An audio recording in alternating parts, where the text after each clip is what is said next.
everybody, welcome to the start of a new vlog. And we are in the arbor garden, which is starting to bloom right now. I'm so excited about it. Oh, this is my favorite rose in my entire collection. It's called Crown Princess Margareta. The smell is like, it's so good. It's so good. It's my crocus rose. All of these are David Austin roses. I just love English roses. Crown Princess Margareta. They're so perfect. And then back here we have in full bloom Olivia, which is always my first rose to bloom of all of my roses. If you have like a tricky spot, something that gets more shade, Olivia is such a good choice for you. She's very floriferous and doesn't mind a little bit of shade. Eustacia Vi, which is this like apricot ruffly number.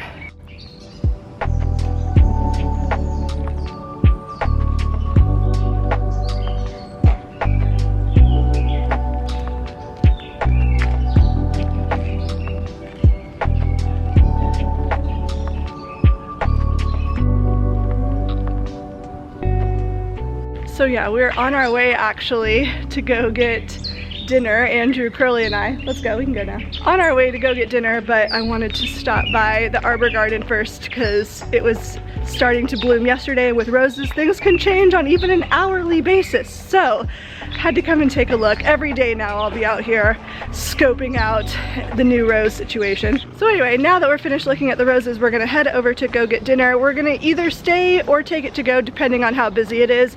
It's like our favorite neighborhood spot, and on weekends they get really busy. It's Friday night, by the way, in case I didn't say so. Forgot to mention, for the first time I am wearing my new Simplicity jacket that I made, the Nora Stantaford pattern. It's so cute, right? What do you think? What do you think? It's gorgeous. Yes. Very professionally assembled. And I actually just released today the tutorial with Bernina on We All Sew for how to do the single welt pocket construction, which is just like perfection. I busted out 4 single welt pockets in a row, all of them incredible. I will never use another method for single welt pockets ever again. They turned out so well. So if you also want single welt pockets that are beautiful and perfect, you can check out the blog post. I'll link it down below. So we decided to stay after all. We got a fabulous table outside, a rarity on a Friday. I'm honestly shocked. Got a couple of drinks, waiting on some food. Excited. Like, I like seeing your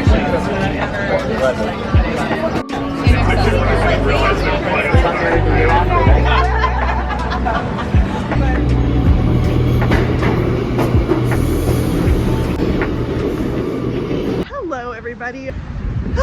The weather is not giving right now. It is so cold outside and rainy, as you can see, and I'm over it. I'm so over this cold weather. But I'm headed to a really fun event right now. So you may or may not have heard of this, like, I guess blog, but I guess it's technically a service more than anything, called Bucket Listers.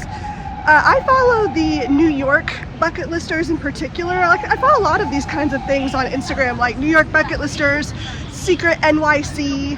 Basically, they're available for a lot of like cities around the country, maybe even the world. I'm not sure about that, but I know like major US cities, and they kind of like amass like, here's the cool things to do in New York this weekend, or here's like 15 new restaurants that just opened that you should know about, or they even like organize events too. So I've gone to a few of them from the New York Bucket Listers events, and they're really fun.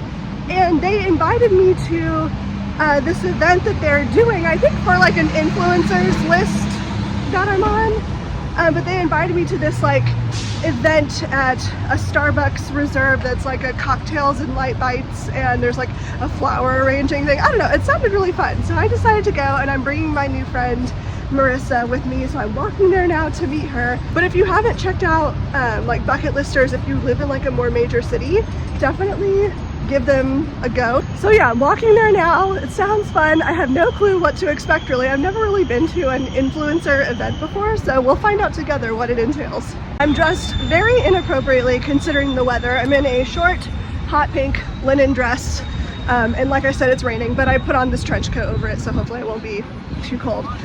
We're in like the Chelsea Market area. If you've been here before, it's quite popular as a tourist destination, not just for tourism. It's quite a cute area to visit, especially if you've not been to New York before. They have like a lot of good shops and like, yeah, just cute little shops over here. Good shopping if you're interested in checking that out. And the High Line is also nearby for any of you who have not been here before. So this is the event that we're here for. It's called Coffee in Bloom. Anything coffee, you know I'm there. I actually have no clue though if the drinks are even coffee themed, but it sounds like it's gonna be fun. And there's my friend Marissa in her pink sweater. Hi.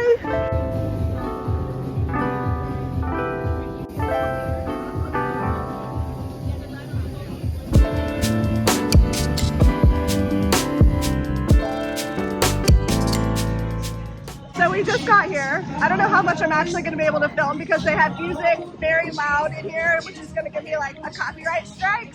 So this is my friend Marissa. Hi.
Good morning, everybody. First, look at this adorable little community garden.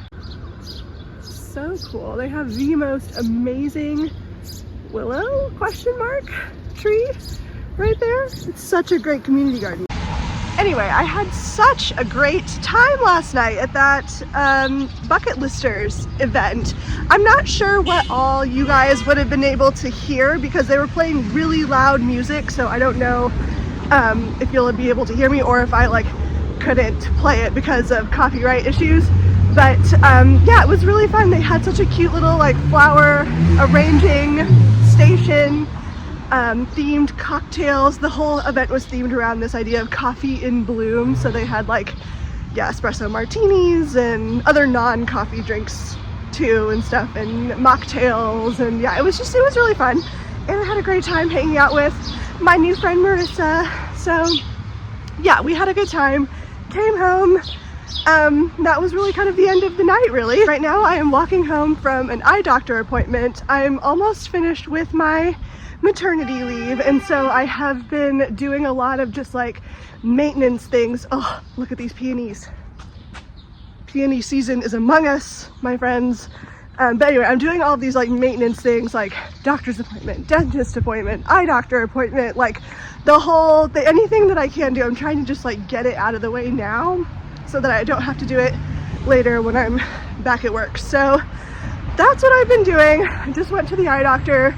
Everything looks great. Actually, no change in my prescription, which is nice. So I'm headed back now, and I would really like to snuggle Crowley and cut out a new project today. Those are my two goals. Oh, and I have a Pilates class this evening. I do a weekly Pilates class in a local studio, and I really love it. I love Pilates in general. I always used to do just classes on like YouTube or an app or something like that, but then I started also going to this local studio and I really like it. So basically Pilates and walks are my form of exercise. I think I walk probably for like at least an hour a day, and I generally take Crowley with me, so that's always nice bonding. That's like one of the things I looked forward to the most when I was pregnant with him, was taking him on the daily walks. I love it, and he seems to really love being outside too, so it's good for both of us. So anyway, walking home now, and I'll see you when we get there.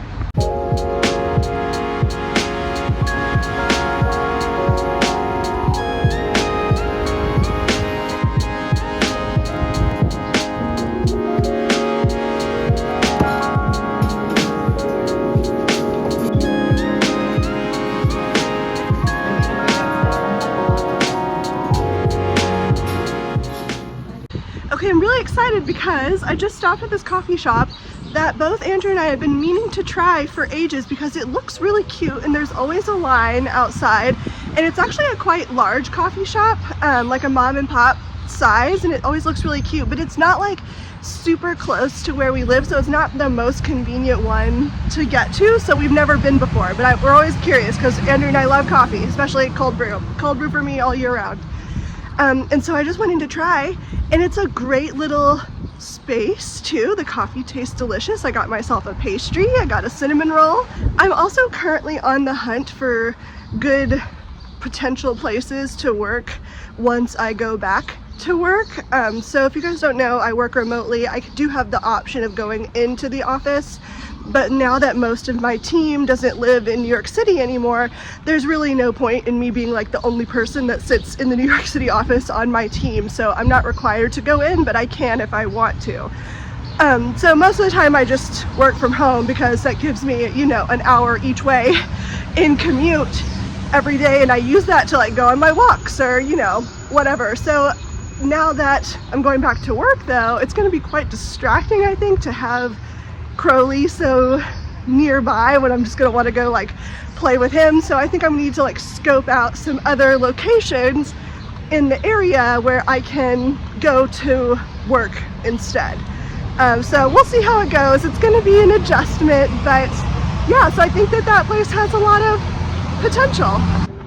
Okay, before we go home, I had to stop by the arbor garden because as you can see, it looks absolutely sensational this year. I think this is probably the best my roses have ever looked, and part of that is because they're hitting their prime in terms of like the age of the plant. So if you don't know, there's a little saying that goes with roses: first year sleep, second year creep, third year leap, and many of my roses are now, almost all of them, I think every rose in this garden is at least in its third year, if not its fourth year at this point.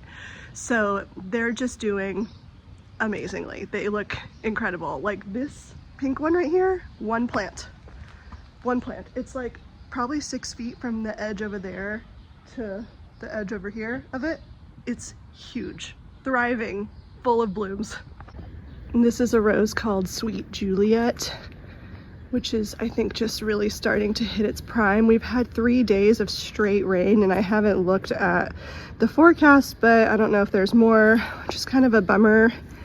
But the roses don't seem to mind, and it's just like so beautiful, so beautiful.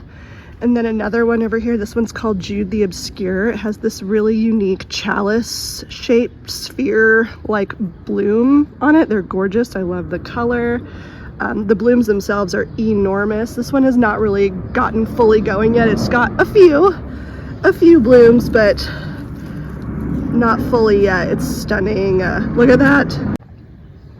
This is a rose called Crocus. Really beautiful. I think David Austin has discontinued this one, unfortunately, and I don't know why. It's really incredible. The blooms have such a transformation to them from when they first start opening to when they start going over. They just really have a lot of change within the same bloom. So it's just really interesting to watch it bloom. Oh, look at that one. Look at that one. And then this is my favorite of all of the roses I have in my entire collection, and that's saying a lot because I think I'm in the 20s of roses, maybe 30s, 20s probably. But this one's called Crown Princess Margareta, and it's like this orange that fades to buff peach color, but really it's the scent that does it for me. It just smells so good. You can definitely smell these roses right now just by standing in this garden.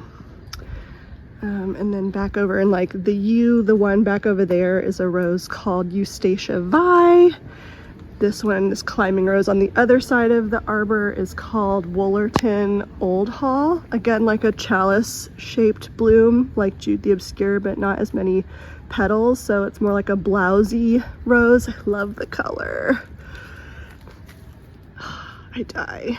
The rainy weather just does something for roses too. It just makes them look even more magical. I don't take any of this for granted. I come here every day, sometimes multiple times a day, to just stare at them and smell them. This rose right here is such a classic beauty of a rose. It's called Windermere, and it's not very talked about in the rose world, like on Instagram, and I don't know why, because it is amazing. It's like such a classic beauty. It's always got blooms on it, even in the middle of summer.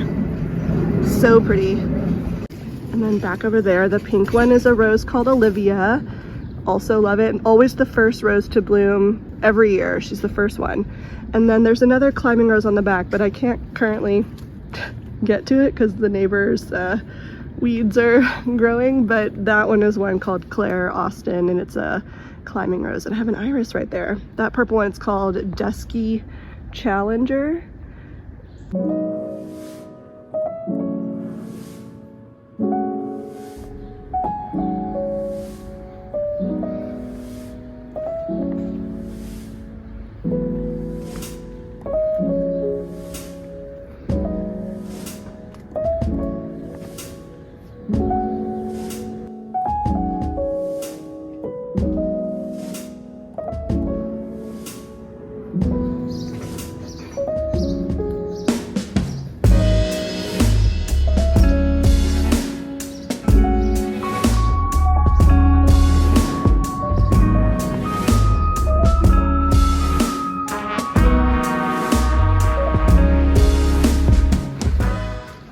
And then not only are the roses blooming at the arbor garden, but they're also blooming in the Blackhouse garden. This garden tends to be a little bit behind the other one, and it's never as good as the arbor garden because it's, even though it's south facing, it doesn't get nearly as much sunlight because of like the other buildings and trees and such that are crowding the sun from getting in, but they still do okay. Like this climbing rose right here, this is its third year. That's one called Teasing Georgia, and it's got easily, I think I counted somewhere in there, not like individually, but I counted a small section and multiplied that times the length of the rose, and there were easily like 200 to 300 buds on it this year. It's a climbing rose, and it's a big climbing rose, but yeah, very exciting.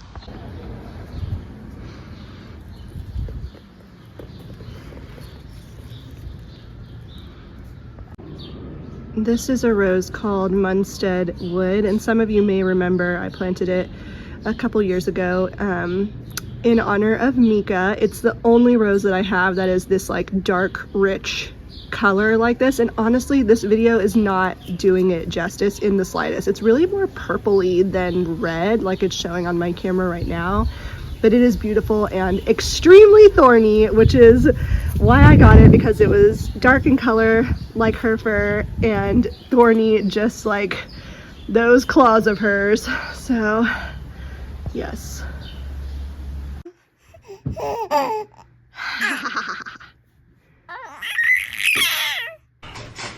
Okay, so I am inside in the craft room and on the nice camera now, so I can stop filming with my phone. The quality on this one is just so much better.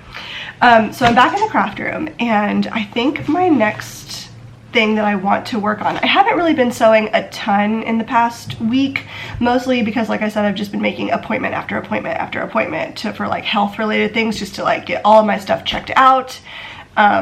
Yeah, so I haven't really been sewing a ton, but I think I know what I want to cut out next. I mentioned in my previous vlog that I had this kind of epiphany that even though I would love to make matchy stuff for Crowley and myself, it doesn't mean that I have to make us the same exact garment. Like, I love wearing dresses and corsets and very like feminine kinds of clothing mixed with other things in my wardrobe like jeans to make it more casual. But you know, Crowley is just wearing like onesies and stuff, so what am I gonna make for myself that's matching? It's not like I'm gonna make myself polos constantly when I don't really want to wear polos. So I just kind of had this epiphany that if it's in the same fabric, I can make us 2 different garments but in the same fabric, and something that would be more appropriate for him and something that would be more appropriate for me.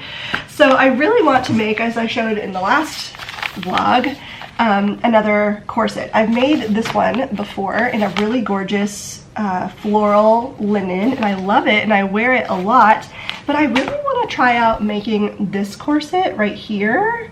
The only thing is this one doesn't have straps on it, and I think it will be a lot more wearable. I'll wear it more often if it does have straps, and it's kind of more like a tank top. So I want to see if I can somehow combine these two in some way. I also love the low dip of the waistline on this one. This one has a slight dip, but it's not as pronounced as the other one is, and I just think that that feature is really flattering, so I kind of want to do something to combine these two. And as I mentioned, I really love red these days, so I think I'm going to make it in,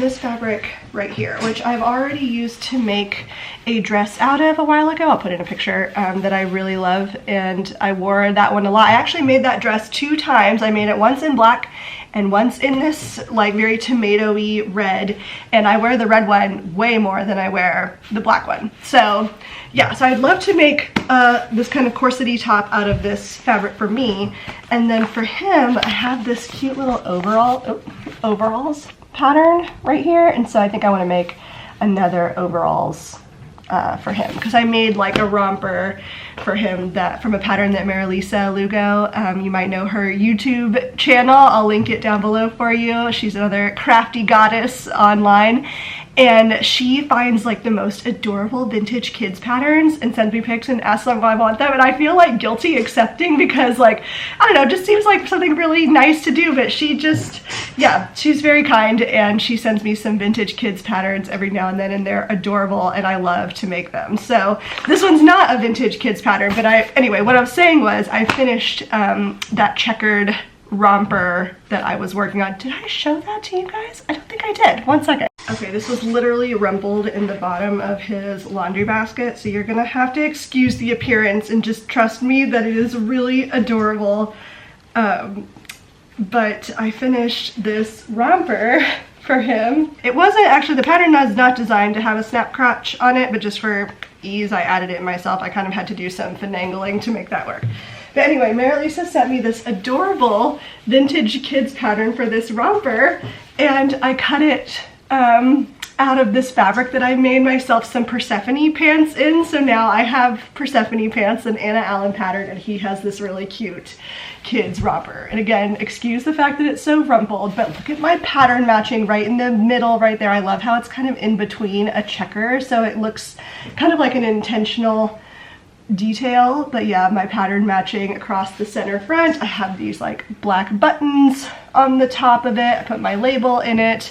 Eventually I'll get some labels just for him, because I think that'll be especially useful once he goes to school for like things like jackets, so that he can't lose it. But yeah, it looks so adorable on. And so anyway, I want to make him some more matching things too with my own clothes, and so I would like to make this corset for myself and this pair of overalls for him. So I think that'll be really cute. We'll have another little matchy moment. I'm gonna start probably with my corset, and I'll hopefully cut that out today. I've been wanting to cut this project out for ages, but just haven't had the opportunity. So today's the day. Despite it being hours later since I last filmed anything, I've actually been sitting here doing quite a lot comparing these two patterns, the Butterick 5935 and the McCall's 2034 patterns. Originally I thought I was going to use this as my base and then use this Butterick pattern to inform modifications and adjustments to this one. So I was going to use this one to inform like how and where to add the straps. I was going to use this one to modify the waistline hem to be like the shaping rather of the hem to be like this one because it has more of a dip than this one did, but I do like the like hip flare, the exaggerated hip flare that this one has. And I liked what I thought was more piecing right here, but it turns out that these patterns have the same number of pieces, but that this one has a like boning channel right in the middle of it, which gives it the illusion that there are two pieces happening right here when there really are not. So now I'm thinking I'm actually going to use this one as my base to modify, and I'll be adding a center front right here because I'm going to do a button up again to be like the one that I've already made in love. I'll add another boning channel right here on either side to be like this one, so it has just more piecing illusion to it. And then this one, as you can see here, it is actually a boned corset, but you can't tell because there's not really boning channels that you're like inserting them through. You just kind of attach them between the self and the lining. But this one has like actual channels, so there's more seams in it. So it has the like illusion that it has more pieces when it actually does not. So I think what I'm going to do is just add channels to this one, like on either side of the seams, so that it gives that illusion of more piecing. So that's the plan. I think I'm going to continue using this one, and I know I like this one because I've sewn it before. Yeah, should be good. I don't know if I showed you the fabric. Yes, I did. I showed you the fabric already. This red. I'm excited about it. Hello everybody. I am back from being a Pilates princess. I just had my weekly class that I was talking to you guys about earlier, and now I'm going to cook dinner. Andrew is giving Crowley a bath right now. We just gave him his first bite of human food, like people food. We gave him mashed up avocado, and that was just like funny to see his reaction, just like a little bite to see what he would do. It was cute.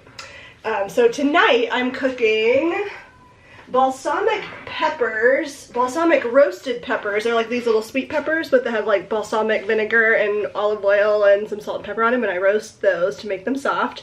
And then once they get soft, I put that on like a bed of tzatziki and with pistachios and dill. And then I'm also gonna cook some new potatoes, do some boiled new potatoes. Those are just like those little baby potatoes. I'm gonna do some new potatoes with butter, chives, and salt, and that will be dinner tonight. So, sounds good. Let's get to cooking.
Everybody, it is the next day and I am back in the craft room continuing to work on my new corset project. So I thought I would show you how I'm altering my pattern pieces and what I've decided and how to move forward. I talked to you briefly about this yesterday, but I have decided I'm going to move forward with the butterick pattern as my base and then make some adjustments to this one since it has more of the features that I already want. It doesn't have as many pieces on the front bodice, but as we now know from comparing the pattern pieces yesterday, they actually have the same number of pattern pieces, but this is, you might be able to see here with them layered over top, the beige piece is the butterick pattern and the white piece is the McCall's pattern.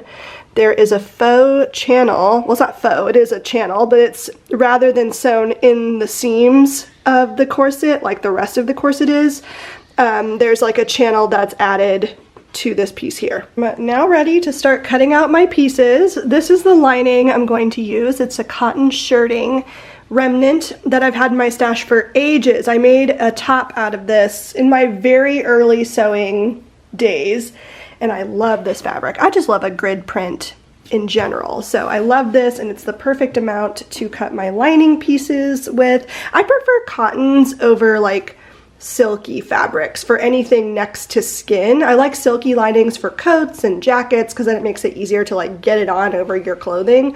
But for things next to skin, I just prefer cotton. I like the way it feels and it's very breathable. Because there are so many pieces in a corset, I thought this would be the opportune moment to pre-fuse interfacing to the lining before cutting out the pieces rather than cutting out the self, the lining, the interfacing like as separate pieces and fusing everything separately. It's just easier to pre-fuse a swath of fabric with the interfacing instead. So that's what I'm doing now.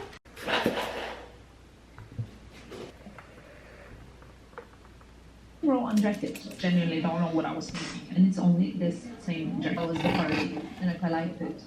Somebody like came up to me and was so stressful because so many things like I'm waiting for the options, but honestly the best coffee in French hotel. Slowly but surely making progress. I've cut all of the lining pieces. They're all interfaced as I mentioned before. Just making slow progress because I've been just leisurely watching YouTube while I do this, and I'm feeling a little bit sad right now that the lining is not my main fabric. I do love this fabric too. I love both of them. Technically this pattern could be reversible if I figure out something else for the center front closure. As I mentioned, I'm planning on adding a button-up center front closure, so it wouldn't be reversible if I did that. But it's already pretty reversible because of the bias binding around the entire thing, so it could be as long as I do an equally good job on the inside versus the outside. So I don't know, just something to think about. I have some time because I still need to cut out this and like construct all of the pieces of the lining and of the self, but yeah, I really like both sides, so I'm in a bit of a conundrum about what to do so I can make it reversible.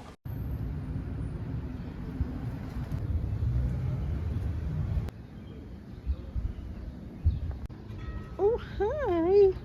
Hi, sweetie. Adorable tail. Hello, everybody. I am walking to a local coffee shop for two reasons. One, to fill up our carafe of cold brew. We've taken to buying it locally because it's really good at this place that we love, rather than making it, and also easier. So I'm taking our carafe to get a cold brew refill. And then also this particular coffee shop does like a featured artist every few months. Like they change up the artists that they show in there.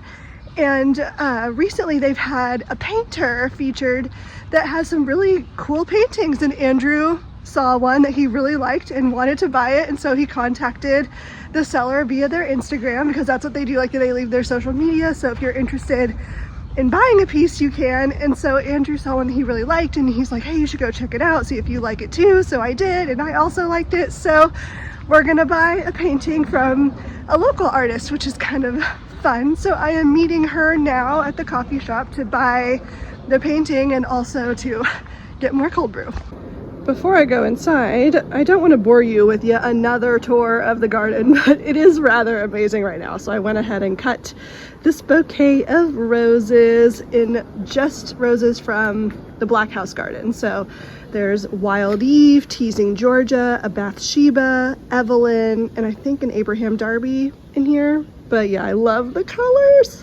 We just unboxed the painting. I thought you guys might be curious to see it. It's a painting of a chair on top of a patterned rug in a room, and it gave us both Edouard Villard, I don't know if I'm pronouncing that right, I'll put his name on the screen, Edouard Villard vibes.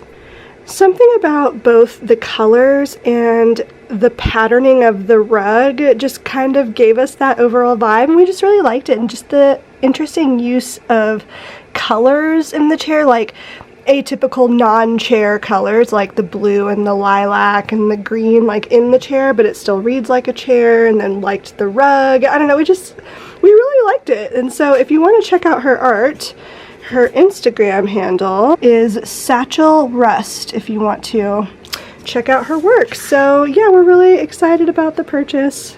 The flowers are looking lovely in this vase. Hi, Frank. It's Friday, which means crafting with Prosecco. Now that I've spilled this all over the kitchen floor, cheers. Hello everyone. It is a rockin' Friday night in the craft room. I just finished cutting out my corset. I have well, I didn't come up with it, but one of my Instagram friends, Meg, has come up with a really great idea for how I can make my corset reversible. She suggested putting buttons on both sides, and instead of doing buttonholes, to put elastic looping. Well, she didn't say elastic, but she said to use looping for the buttons instead. That way I can apply the looping both sides. And I went ahead and ordered elastic looping instead. I actually already have elastic loop. Let me show you what it is, just in case you're not familiar with what I'm talking about. I have it already in white. Is it? No, I have it. There it is.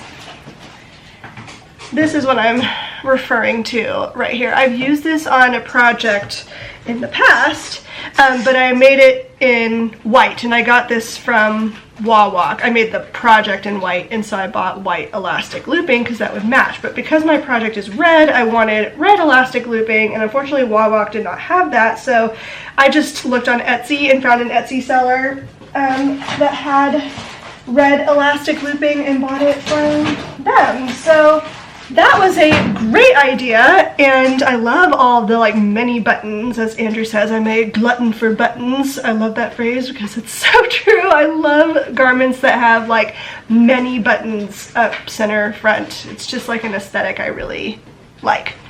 So ordered the elastic looping, and now I'm about to get on my computer to look for or to look through rather some vintage patterns that I've saved on eBay, because I don't know why. I think I've talked about this before on YouTube. I'm not sure. I know I've talked about it on Instagram, but I just have this personal interest in sewing wedding dresses or wedding adjacent dresses, like wedding dress party dresses or something. I don't know, something wedding related dresses. I sewed my own wedding dress, and it was such a fun process, but I just think that the concept of sewing fantasy like dresses like that is just like really fun and exciting. And I've been collecting fabrics for quite some time now from fab scraps, so all reclaimed textiles, to make some wedding dresses just for fun. And so I have a few styles in mind. Like, of course I'm not going to copy anything outright, but I have like a few designs in mind that I would like to execute, and some of them I really don't know how the patterning works for it, and I've found a few vintage patterns that have aspects of different things I want to combine into one dress. So I'm gonna look through a bunch that I have hearted and maybe order a few of my favorite ones to just like get that project going. And again, I have no clue why I want to do this. I have no intention of like taking commissions, no intention of even selling any of these. With my hobby in general, I do not get into things with like the idea of being entrepreneurial with it in any way. It's always just for fun for me, but there is just something about sewing wedding dresses that seems like fun, and I don't know where it's going to take me, but for now it just seems like a fun self-directed project. So that's the plan, and I'm getting on eBay now to look through some of these patterns and see what I might want to get.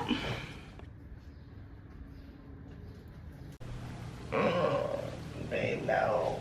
This man's gonna try to put a laser cutter on the fire escape, okay? Anyway, it's a new day. Well, not me asking you about it, me telling them that you were gonna try to put a laser cutter on the fire escape. Well, You obviously had better ideas. Yeah, to stop you. New day.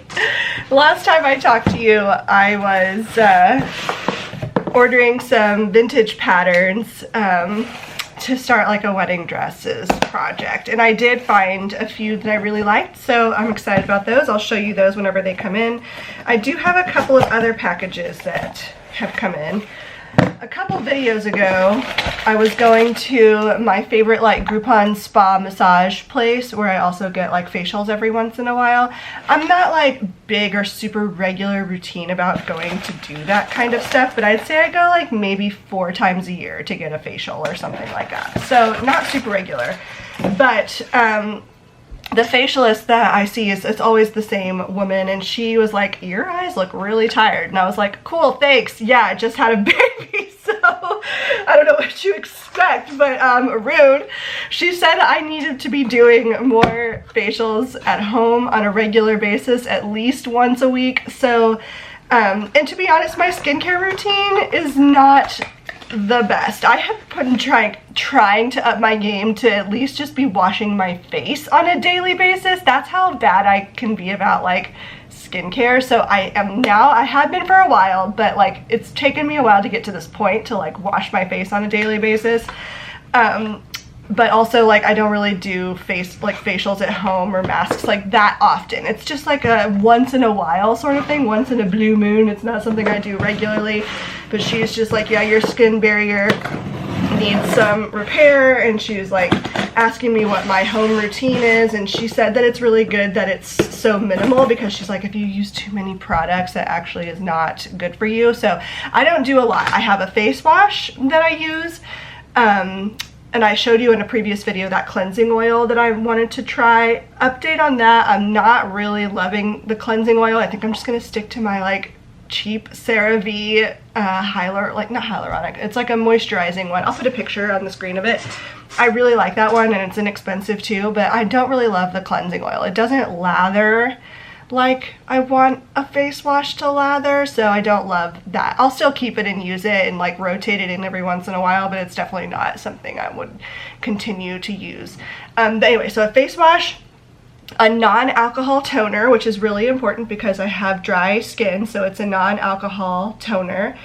And then I use an eye cream and a moisturizer, and that's it. And she said that's really good, but the only thing that she would recommend adding is a hyaluronic acid serum, which I know and I used to use, but I just haven't bought one for a while. So I got, first because she said my eyes looked so tired that I needed to get some eye patches and do some face masks. So I researched online like popular favorite ones, especially for sensitive or dry skin, and I found this Dermatology brand brightening eye masks, and it's like a tin that comes with several.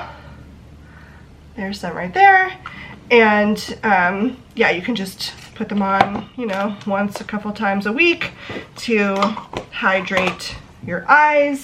So I got those, and then I also, as I mentioned, I needed hyaluronic acid, so I got this one from The Ordinary, which is known to be a favorite, but also quite inexpensive. This is under $10, so I got this hyaluronic acid, The Ordinary serum. And then, because she said I needed to be doing face masks at home once a week, I also got some of my favorite, these sheet masks from Dr. Jart, the Vital Hydra Solution. I love these. These are my favorite, so I got a pack of these, and then this other skin barrier moisturizing mask to try. So that's what I got because my facialist shamed me into it, and we'll see if my skin improves. I probably just need more sleep, and that's not really being fair to Crowley, because Crowley is actually a really good sleeper, and he has been for pretty much from the jump, like 1 month in, and he was almost essentially sleeping through the night, like 9 o'clock to 4:30 in the morning ish. So for a newborn, like that's really good. So I'm not complaining. This is not Crowley's fault, but still, 4:30 in the morning, 5 o'clock in the morning, that's still 5 o'clock in the morning. And these days it's later than that, but it's still early. So yes, can't blame Crowley, but it is early, so I will be adding a weekly eye mask and sheet mask to my routine in hopes that it improves my skin a little bit. And then speaking of skincare, the other thing that has really been annoying me that you may have noticed, this thing right here, which is not a cold sore. It looks like one, and it's just as embarrassing as one, but it's not. It's like some sort of blood blister or something. I had it checked out by my doctor first, and then she referred me to a dermatologist, so I had it checked out by a dermatologist. They confirmed it is not. It's some sort, I don't know exactly what it is or what they called it, but essentially some sort of like blood blistery type thing. Cosmetic annoyance only, but I do have to have it lasered off. I don't have to, I can choose to. So I was like, yes, sooner rather than later. So I had it lasered for the first time last weekend. I've never had any laser before, so I was always kind of curious what that was about. And yeah, it was painful, but like it's over so fast. So yeah, but I had it lasered. It had like took 3 lasers, and they said it will take a couple rounds probably for it to go, and so it's gonna look worse before it gets better, but at least it's not like bruising like she said it might. So I don't know. So the first round of laser of that is complete. I'm looking forward to that being fixed, but yes. So on to sewing projects. I've been making excellent progress on my corset. This is the main, but as I mentioned, I really want to try to make it reversible as I can at least, and it's coming together so far. I've kind of like wrapped it around myself, and it fits. It's not going to look like it fits because I'm putting it on over this chunky knits top, but it fits like at the top, but it doesn't meet at the waist, which is fine because I still need to add some sort of button band to the front to make the closure. So it's gonna still require some fitting before I do that, but I want to kind of figure out all of the fitting that I need to happen on this one so that I can apply the same changes to this one without having to like fit this separately. So whatever I do to this one, I'll just make notes and then go ahead and do that when I sew this one up. If you can see Andrew over here, he's borrowing one of my laptops for his laser cutter project, one of his things. Do you need my help? Momentarily. Okay. So this is going well so far. Here again is a little view into how it's looking. I love that in this one I'm going to be able to see all of the architecture of the garment, because in my original one, which I don't think I showed to you, and I never actually finished this. I need to. I say that about things and then I don't because I can get away with it. But I never finished these straps up at the top. I just have them safety pinned together and I just wear it like that all the time. I never finished it. But the rest of it is finished, and it's finished really nicely and has like this bias binding around the bottom, and yeah, it's really pretty. So this is the first one that I made. And I really love it, mostly because of the fabric, but because of this print, it really obscures the architecture of the garment, so you can't really see all the piecing in it. So I don't want to say it's a waste because I still love the top and I wear it quite a bit, but you can't see the architecture of the garment. So I'm excited about this one being able to see more of it, even though it's still a bright color, so it's still a fun piece. And then the lining, I loved it so much that I wanted to be able to see more of it, and it's this grid print. I in general love a grid print window pane, checks of all kinds, but I often use them for linings more than I use them for outer, like the self or the main. So I'm excited to try making this like truly reversible so that I can have the red side and this side. So that's the plan. But yeah, I think it's turning out really, really cute, and this fabric is just as bright as it looks on camera. It's this amazing tomato red color, and I think it'll be a real statement piece. I don't know about you, I think neutrals will always have a place in my wardrobe. I mean, I live in New York, so like, and I love black. Black is always gonna be chic, but I'm just kind of over it. I'm kind of tired of it. I feel like lately I've been wanting to wear more prints and more fun colors, and I end up reaching for the colors in my wardrobe actually quite a bit. So I just like want more prints and fun colors now. So somebody on my Instagram did suggest like, oh, you should make a video just kind of all about how you approach pattern hacking. Hi Hillary, because it was you. And I think that would be really cool, but it's tricky, you know, because every project is different and approached differently with pattern hacking. I'm trying to think if I could come up with some just like general guidelines of how I approach pattern hacking from a more general standpoint, but it really is so specific to the project itself. So I'll have to have a think about how I could teach people more about how I pattern hack. So yeah, that's a maybe. I like the idea. It's just like, can I offer something that will be useful and not just like so general that it's not helpful? So we'll see about that. This is the end of this vlog. You may be able to tell from the suitcases back there that I have special visitors here at the moment, so I will tell you all about that in the next one. Thank you so much for watching, and I will see you in my next video. Bye guys!